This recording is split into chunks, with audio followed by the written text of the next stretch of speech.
भजन संहिता अध्याय 3। भजन संहिता अध्याय 3। हे यहोवा, मेरे सताने वाले कितने बढ़ गए हैं। वह जो मेरे विरुद्ध उठते हैं बहुत है। बहुत से मेरे प्राण के विषय में कहते हैं कि उसका बचाव परमेश्वर की ओर से नहीं हो सकता। परंतु हे यहोवा, तू तो मेरे चारों ओर मेरी ढाल है। तू मेरी महिमा और मेरे मस्तिष्क का ऊंचा करने वाला है। मैं ऊंचे शब्द से यहोवा को पुकारता हूँ और वह अपने पवित्र पर्वत से मुझे उत्तर देता है। मैं लेटकर सो गया, फिर जाग उठा, क्योंकि यहोवा मुझे संभालता है। मैं उन 10,000 पुरुषों से नहीं डरता जो मेरे विरुद्ध चारों ओर पांति बांधे खड़े हैं। उठ हे यहोवा, हे मेरे परमेश्वर, मुझे बचा ले, क्योंकि तूने मेरे सब शत्रुओं के जबड़ों पर मारा है और तूने दुष्टों के दांत तोड़ डाले हैं। उद्धार यहोवा की ओर से ही है। हे यहोवा, तेरी आशीष तेरी प्रजा पर हो। भजन संहिता अध्याय 4। भजन संहिता अध्याय 4। हे मेरे धर्ममय परमेश्वर, जब मैं पुकारूं तब मुझे उत्तर दे। जब मैं सकेती में पड़ा तब तूने मुझे विस्तार दिया। मुझ पर अनुग्रह कर और मेरी प्रार्थना सुन ले। हे मनुष्यों के पुत्रों, कब तक मेरी महिमा के बदले अनादर होता रहेगा?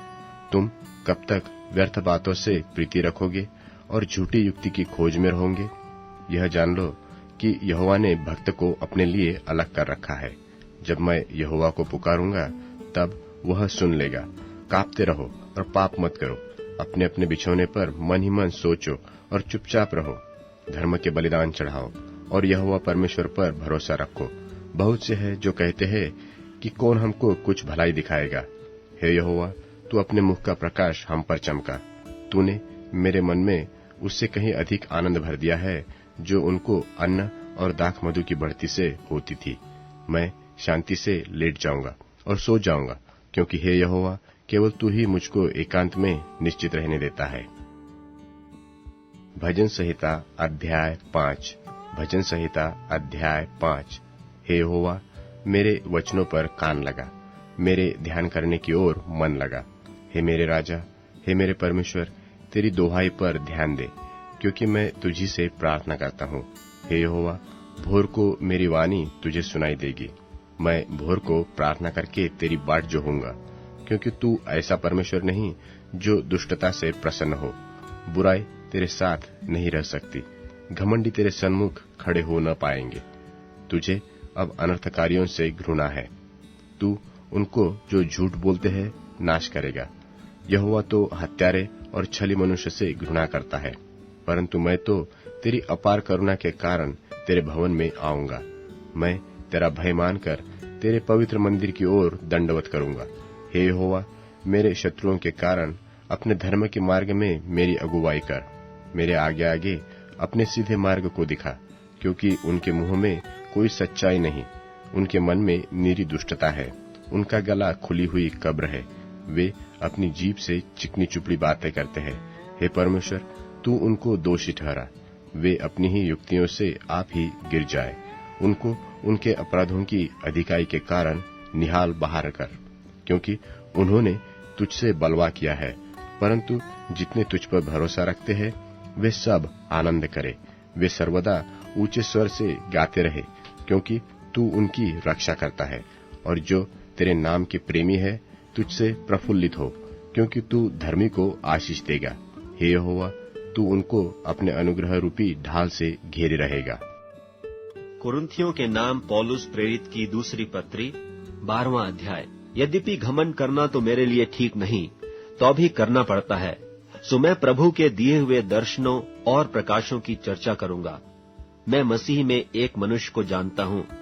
14 वर्ष वे कि न जाने देह सहित न जाने देह रहित परमेश्वर जानता है, ऐसा मनुष्य तीसरे स्वर्ग तक उठा लिया गया। मैं ऐसे मनुष्य को जानता हूँ, न जाने देह सहित न जाने देह रहित परमेश्वर ही जानता है, कि स्वर्ग लोक पर उठा लिया गया और ऐसी बातें सुनी जो कहने की नहीं और जिनका मुंह पर लाना मनुष्य को उचित नहीं। ऐसे मनुष्य पर तो मैं घमंड करूंगा, परंतु अपने पर अपनी निर्बलताओं को छोड़ अपने विषय में घमंड न करूंगा, क्योंकि यदि मैं घमंड करना चाहूं भी तो मूर्ख न होऊंगा, क्योंकि सच बोलूंगा तो भी रुक जाता हूँ, ऐसा न हो कि जैसा कोई मुझे देखता है या मुझसे सुनता है मुझे उससे बढ़कर समझे। और इसलिए कि मैं प्रकाशों की बहुतायत से फूल न जाऊं, मेरे शरीर में एक कांटा चुभाया गया, अर्थात शैतान का एक दूत कि मुझे घूंसे मारे ताकि मैं फूल न जाऊं। इसके विषय में मैंने प्रभु से 3 बार विनती की कि मुझसे यह दूर हो जाए, और उसने मुझसे कहा, मेरा अनुग्रह तेरे लिए बहुत है, क्योंकि मेरी सामर्थ निर्बलता में सिद्ध होती है। इसलिए मैं से अपनी निर्बलताओं पर घमंड करूंगा कि मसीह की सामर्थ मुझ पर छाया करती रहे।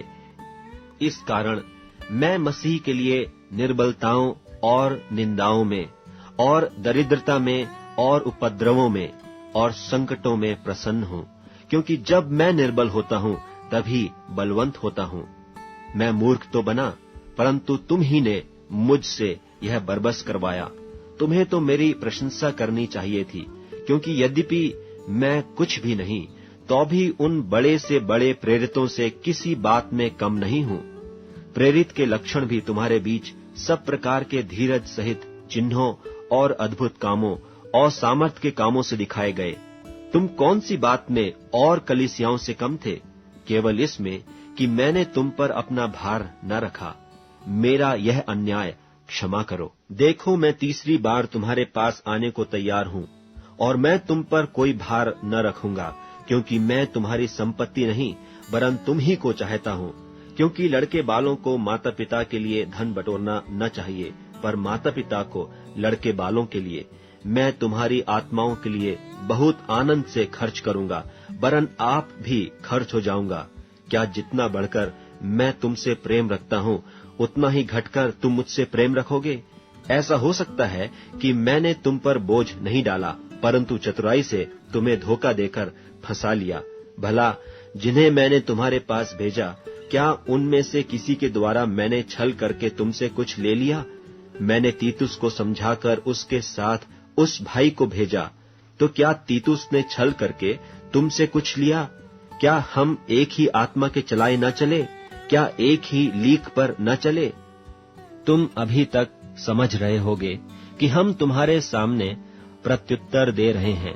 हम तो परमेश्वर को उपस्थित जानकर मसीह में बोलते हैं, और हे प्रियो, सब बातें तुम्हारी उन्नति ही के लिए कहते हैं, क्योंकि मुझे डर है कहीं ऐसा न हो कि मैं आकर जैसे चाहता हूँ वैसे तुम्हें न पाऊं, और मुझे भी जैसा तुम नहीं चाहते वैसा ही पाओ, कि तुम में झगड़ा, डाह, क्रोध, विरोध, ईर्ष्या, चुगली, अभिमान और बखेड़े हों, और मेरा परमेश्वर कहीं मेरे फिर से तुम्हारे यहाँ आने पर मुझ पर दबाव डाले और मुझे बहुतों के लिए फिर शोक करना पड़े, जिन्होंने पहले पाप किया था, और उस गंदे काम और व्यभिचार और लुचपन से जो उन्होंने किया मन नहीं फिराया।